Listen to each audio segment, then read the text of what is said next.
Hello everyone, welcome to Sanmarga classes. ನೇರ ಮತ್ತು ವಿಲೋಮ ಅನುಪಾತಗಳು ಅಧ್ಯಾಯದ 37ನೇ ಪ್ರಶ್ನೆಯನ್ನ ಗಮನಿಸಿ.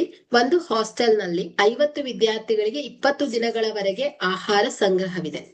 5 ದಿನಗಳ ನಂತರ ಇನ್ನು 10 ವಿದ್ಯಾರ್ಥಿಗಳು ಸೇರುತ್ತಾರೆ. ಉಳಿದ ಆಹಾರವು ಇನ್ನು ಎಷ್ಟು ದಿನಗಳವರೆಗೆ ಲಭ್ಯವಿರುತ್ತದೆ ಎಂದು ಕಂಡುಹಿಡಿಯಿರಿ. ಸೊ ಇಲ್ಲಿ ವಿದ್ಯಾರ್ಥಿಗಳ ಸಂಖ್ಯೆ ಹೆಚ್ಚಾದಾಗ ಆಹಾರ ಬರುವಂತಹ ದಿನಗಳ ಸಂಖ್ಯೆ ಏನಾಗತ್ತೆ ಹೇಳಿ ಕಡಿಮೆ ಆಗತ್ತೆ. ಹಾಗಾದ್ರೆ ಇದು ವಿಲೋಮ ಅನುಪಾತದಲ್ಲಿ ಇದೆ ಅಂತ ಆಯ್ತು. ಸೊ ಸೂತ್ರ ಏನು? x1 into y1 is equal to x2 into y2.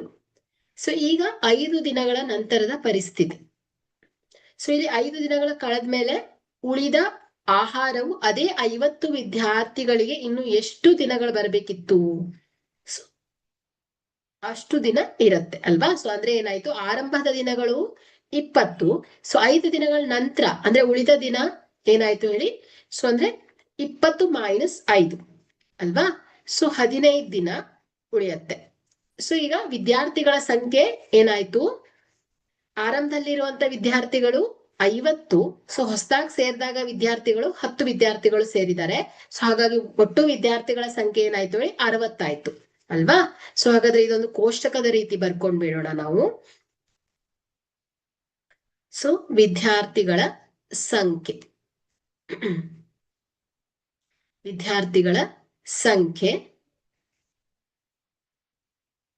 50. So ಆಮೇಲೆ ಆಡ್ ಆದವರೆಷ್ಟು? 60. ಸೊ ದಿನಗಳ ಸಂಖ್ಯೆ 15. ಸೊ ನೆಕ್ಸ್ಟ್ ನಾವು ಕಂಡು ಹಿಡಿಬೇಕಾಗಿರೋದು ಯಾವುದು ಹೇಳಿ?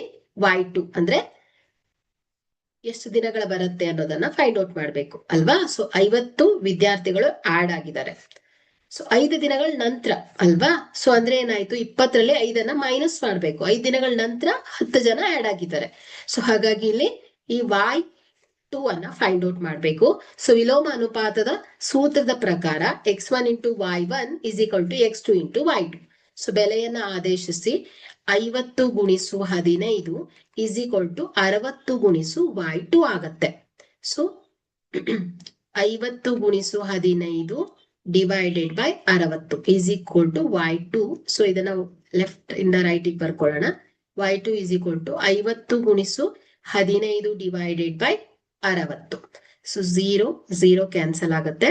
ಸೊ ಇಲ್ಲಿ 3 2 6.